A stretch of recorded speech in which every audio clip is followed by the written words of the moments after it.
So it's got to have come then from the environment. Now, we know of one case for sure where the chemtrail fibers were found, and you could maybe put it together. That was in two cases. I knew there Anna was a and also Lily. And yes. Lily, okay. But there are chemtrails everywhere all the time. Correct, and they could have other chemicals in it. But one key that what I'm calling the smart dust, where smart dust is a very, very small particle at nano size that has a specific function. This looks like, if you look at certain times of the day and you see dust, but it's not dust, it's like an iridescent glitter. Very specifically different than regular household dust. Yeah. And this would be in areas where we have seen that. You know, Doctor, I got one of those 10 million watt spotlights. You go out at night and point it up to the sky, and you can't believe what's floating in the air. I mean, it's really disgusting. Right, and if you're seeing this iridescence, which looks like just like glitter, that is engineered dust or smart dust type material versus regular household dust, or that does not reflect back. So here comes the conspiracy theory. If Morgellons is related to chemtrails and it's coming out of the spray from airplanes, is there some grand plan to get this stuff into human beings? Well, I don't know if it was a plan or anything, but I will say that all of us have been exposed, all animals, all life forms on this planet. It's just a matter of what our genetic makeup is, what we have been chemically poisoned with as an industry, meaning working in industry versus living in certain polluted areas, that is allowing this to manifest more rapidly in individuals than ourselves. Now, is this considered, like, if you're handling this, you must be very careful. Is it something that could burrow its way in, like contagious? Well, I don't consider it contagious because what I've observed is that it has to have a specific chemical composition, and if, like, I'll give you an example, like the ones where they have the lesions, where they have the discolorization of the skin, they have a lot of porphyria in their body, which is from pyrols, and thus chemical composition of pyrols. And I basically know that it's a man-made machine, as I call it.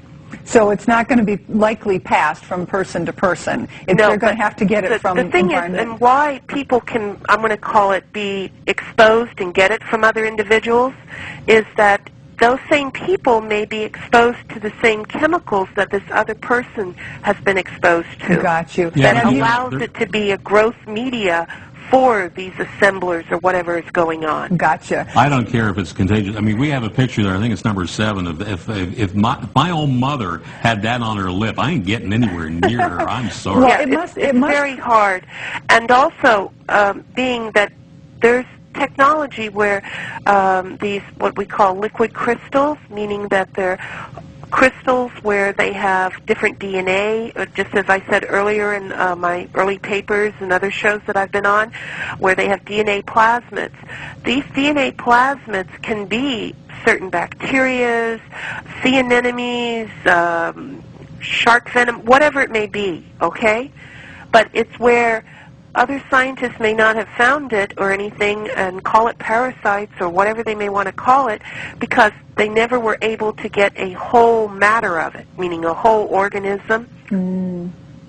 So they're just going to compare it to a parasite, or think that it is a parasite. But I would like to see some of them, do some DNA or something analysis. Sure. Doctors, now, what's the CDC? I mean, we did, but we only got chemicals, you know? Right. What does the CDC do, or are they doing anything about this? I honestly don't know. I know in the very beginning, which was way back in September, October of 2006, they were going to do a study in California. Then they changed it to do it go back to Atlanta, and then do it out of Texas. But to my knowledge, I have not heard anything that they've done anything. Doctor, how many people, it's okay, how many people are you estimating have this affliction just in the United States? Early early on, when the end of the statistics at the first of the year were over 60,000 in the United States, 100,000 worldwide, with an expansion rate of 1,000 a day globally. Oh, my word. Now, you said 60,000 in the U.S. Is there any specific part of the country? It seems more likely... 26% is in Southern California.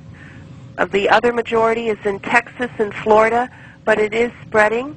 There is a relationship to, I'm going to call it specific cities that have higher incidence. And you know, a friend of ours who's a chemtrail expert in Los Angeles says the chemtrail spraying there is just out of control. It's amazing. Do we have to do a break? Yeah, we have to do a break. We're going to take just another short break, and when we come back, see if there's something we can do to help people prevent this affliction. Stay tuned. We'll be right back with Dr. Hildegarde Staninger. Okay, we had another question from the control booth, and I think this is a pretty good one. If these fibers or whatever they are nano robots are falling from the sky somehow, can they somehow embed themselves in plants? Has there been any evidence so that when we ate something that had landed on, we could get it that way? Yes, there has been evidence early on from plants, animals, even seafood. Oh, for heaven's sake. Meaning it's global. It is raining. Once you've seen it, example like in some of the pictures where it has those clear, like hook-like features, you can see it on other living forms of life. Doctor, I'm becoming very scratchy sitting here tonight. You know, this may be a crazy question, but like at what temperature, maybe this will tell us something, at what temperature do the fibers that protrude from the skin burn at, and do they melt? We had none of them melt. We had them go as low as 600 degrees Fahrenheit to as high as 1,400 degrees that we tested. And they don't melt? No, they don't melt. They break apart, but they're still all together. Holy cow. Now, and one of them broke apart, and that's what you got, the golden head. Meaning it was a complete fiber burned at the end, 1,400 degrees, and it showed the golden head. I think we should get Spock in here, maybe. Yeah, really. No, this is really... One of my questions, though, is, okay, we've got perhaps this falling from the sky. Obviously, you found that it's in the food we eat, even seafood. How can do we need to build our immune systems? What can help us with this? Well, this particular thing that we found is that it never stimulated the immune system. So in the very beginning, it's like...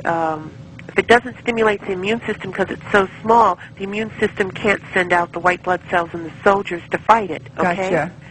So what you have to do is just basically keep your body healthy, and please use good intestinal fiber and Jerusalem artichoke powder and other types of nutrients like what are being developed so that you can maintain good digestive health, because I personally think that, well, I know it's starting in the intestinal tract, thus the first organs that are formed are the GI tract.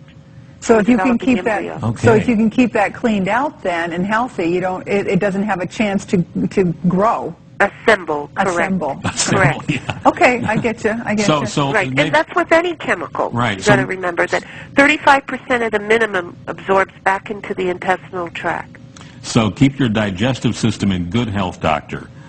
Maybe some colon cleanse or yogurt, live cultural yogurt will help. Correct. Right. We'll be running out of hemp time. oil, right. The new hemp fibers. Perfect. Doctor, we need to say goodnight to you. Thank you. Thank you very much for having me on. What an incredible bunch when you get news, will you please let us know and we'll get you back on the show? Yes, because we are working on countermeasures, and there is hope definitely out there. Okay? Thank you. Thank Good you night. very much. Good night. Bye-bye. Well, if that doesn't creep you out, I don't know what will. Unbelievable. I knew there was a connection between chemtrails and this Morgellons, and finally, a leading environmental toxicologist has proven it. Good night, everybody, and remember, the truth is out there.